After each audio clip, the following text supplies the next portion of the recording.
샬롬 샬롬 샬롬 샬롬. 하나님 사랑합니다. 여러분 주 안에서 사랑합니다.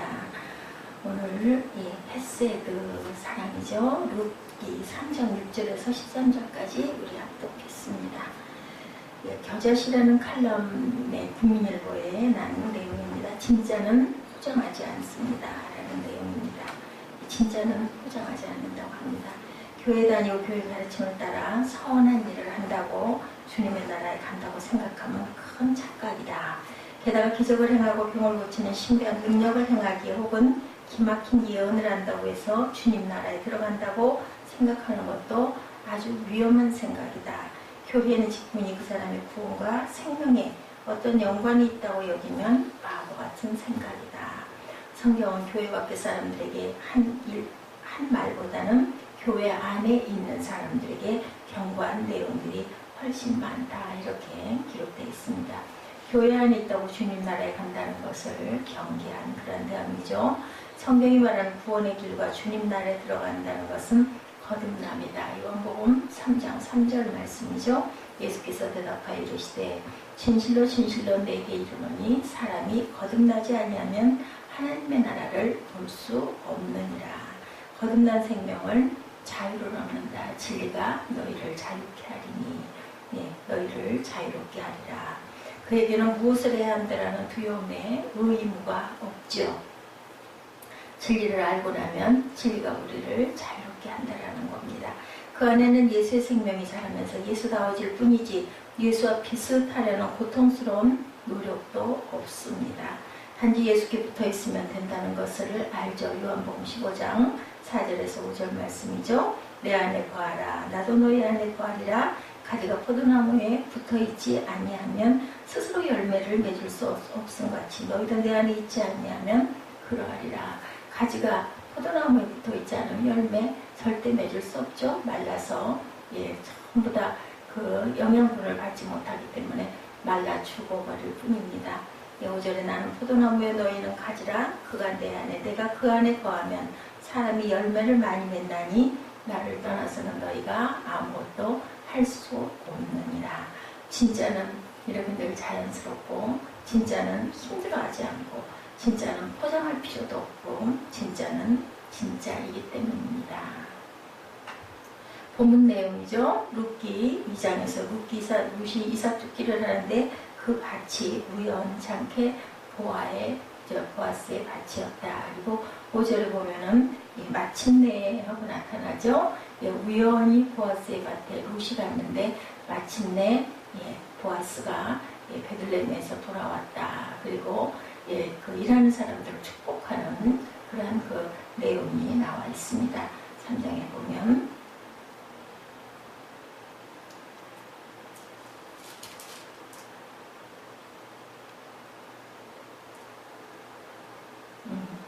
장 4절이네요.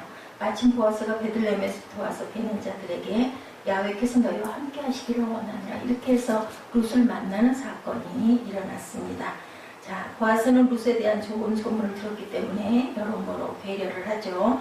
자기 밭에서 이삭을 죽도록 하고 일하다 목마르면 떠다 놓은 물을 먹으라고 하고 남자들이 성가시게 굴지 않도록 그들을 단속하고 주의를 주고 볶은 곡식을 나눠주고 요기를 하도록 하고 한 줌씩 이삭을 떨어뜨려서 이삭 죽기가 수월하도록 이렇게 많이 도와줍니다. 이제 3장에서 시어머니 나오미는 보아스가 그 가문의 기업 물을 자림을 확인하고 적극적으로 룻과 보아스의 만남을 주선하려고 시도하죠. 1절에 룻의 시어머니 나오미가 그에게 이르되 내 딸아 내가 너를 위하여 안식할 것을 구하고 너를 복되게 하여야 하지 않겠느냐 이렇게 얘기하기 시작합니다. 그래서 4절에 그가 누울 때 너는 그가 눕는 곳을 알았다가 들어가서 그의 발치 이불을 들고 거기 누우라. 그가 내 한 일을 내게 알게 하리라. 성경에서 발이라는 단어는 생식기를 가리킬 때가 많다고 나와 있습니다. 출애굽기 4장 25절에 십보라가 돌칼을 가져다 그의 아들의 표피를 베어 그의 발에 갖다 대며 이르되 당신은 참으로 내게 피난 편이로다 하니 이렇게 비유하죠. 사사기 3장 24절에 에훗이 나간 후에 왕의 신하들이 들어와 다락문이 잠겼음을 보고 이르되 왕이 분명히 서늘한 밤에서 그의 발을 가리우신다 하고 이렇게도 표현합니다. 그런데 오늘 본문에서는 발이라는 말 대신 발치라는 말, 발과 다리의 넓은 부위를 나타내는 말을 사용하고 있습니다. 그러니까 룻의 행동은 몸짓의 신호다. 구혼을 하는 거죠. 거꾸로 청혼을 여인이 남성에게 하는 그런 내용이 구절에 펼쳐집니다. 그러다 보니 보아스가 깜짝 놀라서 깨어가지고 말합니다. 9절이죠. 이르되 내가 누구냐 하니 대답하되 나는 당신의 여종 루시오니 당신의 옷자락을 펴 당신의 여종을 덮으소서. 이는 당신이 기업을 물을 자가 됨이니이다. 아니 나는 당신의 아내가 되겠습니다. 이런 뜻을 갖고 있습니다. 여기서 옷자락을 덮으소서라는 표현은 결혼 요청을 하는 내용이죠. 룻의 사정을 들은 보아스는 기업물을 더 가까운 친척과 의논해서 기업물을 책임을 지겠다라고 약속을 하는 내용이 오늘 본문에 나타나 있습니다. 그러면 기업물음이라는 것은 무엇일까? 우리 지난 시간에도 함께 나눴지만 기업물을 자를 히브리어로 꼬엘이라고 합니다. 그래서 꼬엘 제도다 이렇게 얘기를 하죠. 기업물음을 꼬엘 제도다. 꼬엘 제도가 가장 라는 것은 가장 가까운 친족이 기업물을 자가 되어서 토지를 매입할 권리, 가문의 대를 잇게 할 의무, 친족을 위한 복수할 권리를 갖는 것. 토지를 매입할 권리, 팔아버린 토지를 다시 매입해 드리고 대를 잇게 하고 친족을 위한 복수를 할 권리를 갖게 되는 거다. 보아스에게 해당되는 것은 가문의 대를 잇게 하는 것이었습니다. 이것을 유대 수혼법이다 이렇게 얘기를 하죠. 신명기 25장 5, 6절에 형제들이 함께 사는데 그중 하나가 죽고 아들이 없거든 그 죽은 자의 아내는 나가서 타인에게 시집까지 말 것이요 그의 남편의 형제가 그에게로 들어가서 그를 맞이하여 아내로 삼아 그의 남편의 형제 되는 우물을 그에게 향할 것이요 그 여인의 낳은 첫 아들이 그의 죽은 형제 이름을 잊게 하여 그 이름이 이스라엘 중에서 끊어지지 않게 할 것이니라. 대를 잇는 방법이었습니다. 그리고 룻기를 읽어보면 사건이 일어나는 공간적인 배경이 각각 다르다는 것을 발견하게 됩니다. 공간적인 배경이 달라짐에 따라 주제가 익어가죠. 룻기 1장의 공간은 길입니다. 룻기 1장 7절에 있던 곳에서 나오고 두 며느리도 그와 함께하여 유다 땅으로 돌아오려고 길을 가다가 이렇게 나타나죠. 시어머니 나오미를 따르는 룻의 길은 미래를 향한 그러한 길이었죠. 시어머니 나오미를 떠나는 오르바엘의 길은 과거를 향하는 길입니다. 이제 돌아가는 거죠. 오르바는 인사하고 눈물을 흘리면서 안타까워하면서 돌아가고 룻은 죽어도 같이 죽고 살아도 같이 살고 이스라엘의 하나님이 내 하나님이 되니이다. 아주 각오를 단단히 합니다. 룻기 1장은 길이라는 공간 설정을 통해서 인생은 과거 지향적이 돼서는 안 되고 미래 지향적이 되어야 한다는 진리를 가르쳐주고 있습니다. 룻기 2장의 공간은 밭입니다. 밭. 룻기 2장 2절에 모압 여인 룻이 나오미에게 이르되 원하건대 내가 밭으로 가서 이렇게 나타나죠. 룻의 밭이란 이삭 죽기를 해야만 겨우 끼니를 이어갈 수 있는 아주 공고한 공간. 절대절명의 아주 그냥 그러한 밭입니다. 죽을 수밖에 없는 거기서 먹을 것을 수확하지 않으면 죽을 수밖에 없는 보아스의 밭이랑 가난한 이웃에게 넉넉히 나눠줄 수 있는 풍성한 결실의 공간 거기를 찾아가게 됐다라는 거죠. 룻기 2장은 밭이라는 공간 설정을 통해서 삶의 풍성함이란 베들레헴이라는 신앙 안에서만 누릴 수 있음을 강조하고 있습니다. 떡집이죠. 룻기 3장의 공간은 타장 마당입니다. 3장 2절에 내가 함께하는 하녀들을 둔 보아스는 우리의 친족이 아니냐. 보라 그가 오늘 밤에 타작마당에서 보리를 까불리라 이렇게 나타납니다.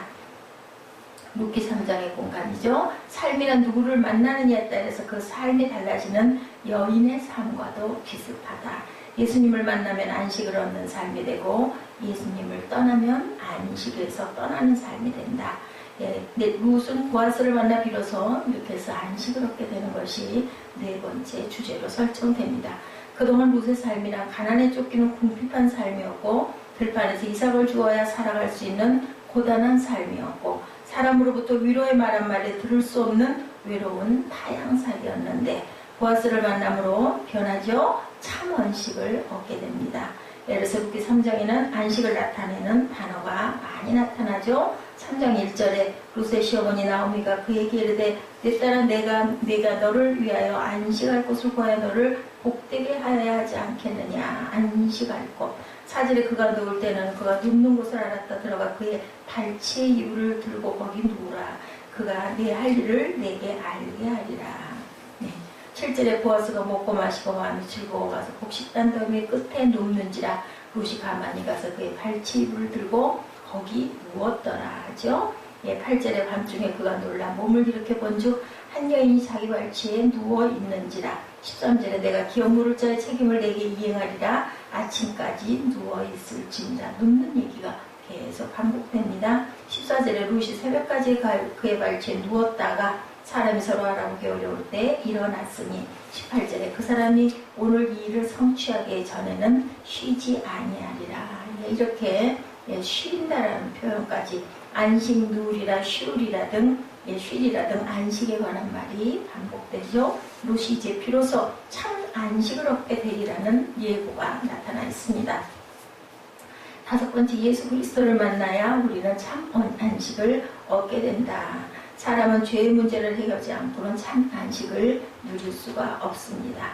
네, 사람의 죄의 문제를 사도 바울의 고백을 들어봅니다. 불법의 사함을 받고 죄가 가려짐을 받는 사람들은 복이 있고 주께서 그 죄를 인정하지 아니하실 사람은 복이 있도다 함과 같으리라. 불법의 사함을 받고 죄가 가려짐을 받는 사람들은 복이 있다라고 얘기하죠. 그 죄를 그냥 묻지 않으신다라는 거예요. 거꾸로 말하면 불법이 사함을 받지 못하고 죄가 가려지지 못하고 하나님 앞에서 죄인이라고 판정받는 사람은 안식을 얻을 수 없다라는 뜻이죠. 그러면 어떻게 인간이 죄의 문제를 해결할 수 있을까? 바울이 증언합니다. 로마서 3장 24절이죠. 그리스도 예수 안에 있는 속량으로 말미암아 하나님의 은혜로 값없이 의롭다 하심을 얻은 자 되었느니라. 의롭게 되다라는 말은 어떤 사람을 의롭다고 여기다라는 뜻하는 헬라어 디카이오를 번역한 단어다. 의롭게 되다라는 말에 법적인 선언이 이렇게 나타나는 것을 우리가 볼 수가 있습니다. 하나님을 믿는 사람은 하나님의 법정에서 의롭다고 선언되는 거죠. 의롭게 되다라는 말은 하나님을 믿는 순간에 의로워졌다는 뜻이 아니고 여전히 죄의 영향력 아래 있지만 하나님은 우리를 의롭다고 칭해 주셨다라는 것이죠. 칭의죠. 이 진리를 이렇게 웨스트민스터 신앙고백에 표현되어 있습니다. 하나님은 유효적으로 부르신 자들 또한 값없이 의롭다고 하신다. 그들에게 의의를 주입하시는 것이 아니라 그들의 죄를 용서하시고 그들의 인격을 의롭게 여겨 받아들이신다라는 뜻을 갖고 있다. 그 이유는 그들 안에서 변화가 일어났거나 그들이 무엇을 행했기 때문이 아니라 오직 그리스도를 통해 그리스도의 복종과 만족이 그들에게 전가되었다라고 이렇게 나타나 있습니다. 그럼 어떻게 의롭게 될까요? 그리스도 예수 안에 있는 속량으로 말미암아 하나님의 은혜로 값없이 의롭다 하심을 얻을 자 되었느니라. 성경에 이렇게 나타나 있죠. 의롭다 하심을 얻은 것은 아무런 공로 없이 오직 하나님의 은혜로 값없이 주어지는 선물이다. 자격이 있어서 받는 게 아니죠. 선물입니다. 오늘 설교 제목이 헤세드이죠. 헤세드 여러분들 아시죠? 섬김의 그 사랑입니다. 받는 사람에게 아무런 조건 없이 베푸는 은혜를 말하죠. 그리고 그리스도인은 하나님의 은혜로 값없이 의롭다 하심을 얻었기 때문에 우리는 그것을 섬김으로 또한 되돌려 주위에 믿지 않는 사람들, 믿는 사람들 간에 되돌려 줘야 되는 그런 섬김의 사랑을 실천해 가야 된다는 뜻을 갖고 있죠. 의롭게 된다는 교리가 의미하는 바가 무엇인지 한번 봅니다. 첫째, 과거와 현재와 미래의 죄가 모두 용서되었기 때문에 하나님의 법정에서 신문을 받지 않는다. 바울은 이런 사람들이야말로 진정으로 행복한 사람이다 라고 고백합니다. 로마서 4장 7, 8절이죠. 불법이 사함을 받고 죄가 가려짐을 받는 사람들은 복이 있고 주께서 그 죄를 인정하지 아니하실 사람은 복이 있도다 함과 같으니라. 정말 꿈같은 그러한 얘기죠. 둘째, 그리스도인에게 그리스도의 의가 전가되었다. 전가하다는 헬라어 로기조마를 번역한 것으로 매우 중요한 신학적인 용어를 가지고 있는데, 이 말은 그리스도의 의가 믿는 자의 의로 간주되었다라는 뜻을 갖고 있습니다. 그리스도인은 자신의 선행이나 공로가 아니라 주 예수 그리스도의 십자가의 죽으심을 통해 하나님 앞에서 의인이 된다는 거죠. 세 번째, 그리스도인이 하나님과 화평을 누리게 된다. 좀 아까 안식에 대한 단어들 우리 찾아본 것처럼 우리가 믿음으로 의롭다 하심을 받았으니 우리 주 예수 그리스도로 말미암아 하나님과 화평을 누리자. 로마서 5장 1절이죠. 전에 하나님과 원수되었던 것을 생각하면 도무지 상상도 할 수 없는 축복이 여기에서 저희들에게 부어지고 있습니다. 그리스도인은 더 이상 진노의 대상이 아닌 하나님의 축복의 자녀가 되었다. 에베소서 2장 3절, 갈라디아서 4장 5절에 이렇게 증거하죠. 유명한 찬송가 작가였던 톱 레이디는 그의 찬송가 만세 반석 열리니 찬송가 494장이죠. 이렇게 고백합니다. 내가 공을 세우나 은혜가 갚지 못하네. 쉼없이 힘쓰고 눈물 근심 많으나 구속 못할 죄인을 예수 홀로 속하네. 빈손 들고 앞에가 십자가를 붙드네. 의가 없는 자라도 도와주신 바라고 생명샘에 나가니 나를 씻어주소서. 살아생전 숨쉬고 죽어 세상 떠나서 거룩하신 주 앞에 끝날 심판 당할 때 만세 반석 열리니 내가 들어갑니다. 우리 찬송가 많이 기억되는 내용이죠. 믿음을 통해 의롭다 하심을 받는다는 교리는 기독교와 다른 세계 종교를 확실하게 구별하고 있습니다. 어느 기자가 세계 3대 종교, 유대교, 이슬람교, 기독교의 대표자들을 상대로 인터뷰를 했다고 가정해 봅니다. 먼저 기자가 정통 유대교 신자에게 지금 죽는다면 어디로 갈 것이라고 생각하느냐 물어봅니다. 당신이 그런 소망을 갖는 근거는 무엇입니까? 유대인은 하늘나라에 갈 것입니다. 이렇게 대답합니다. 나는 토라 곧 하나님의 율법을 사랑하고 지킵니다. 지금까지 의인의 길을 걸어왔지요. 내 행위가 나를 배변할 것입니다. 라고 대답할 것입니다. 자격을 내세우죠. 나는 이렇게 율법을 잘 지키고 나는 이런 행위를 이렇게 했습니다. 기자는 이슬람교 신자에게 같은 질문을 던져봅니다. 지금 죽는다면 어디로 갈 것이라고 생각하십니까? 당신이 그런 소망을 갖는 근거는 무엇입니까? 이슬람교 신자는 이렇게 대답하죠. 하늘나라에 갈 것입니다. 나는 코란을 사랑합니다. 지금까지 알라의 위대한 선지자가 전한 가르침에 충실했습니다. 성지순례를 다녀왔고 하루 5번씩 기도에 충실했고 가난한 자들을 구대했죠. 나는 의로운 사람입니다. 이렇게 대답하겠죠. 마지막으로 그리스도인에게 지금 죽는다면 어디로 갈 것이라고 어떤 자격이라고 생각합니까? 물어보죠. 그런 소망을 갖는 근거가 무엇입니까? 똑같이 질문합니다. 그때 그리스도인은 하늘나라에 갈 것입니다. 이렇게 대답하죠. 그러더니 곧 뉘우침의 기색을 보이며 덧붙입니다.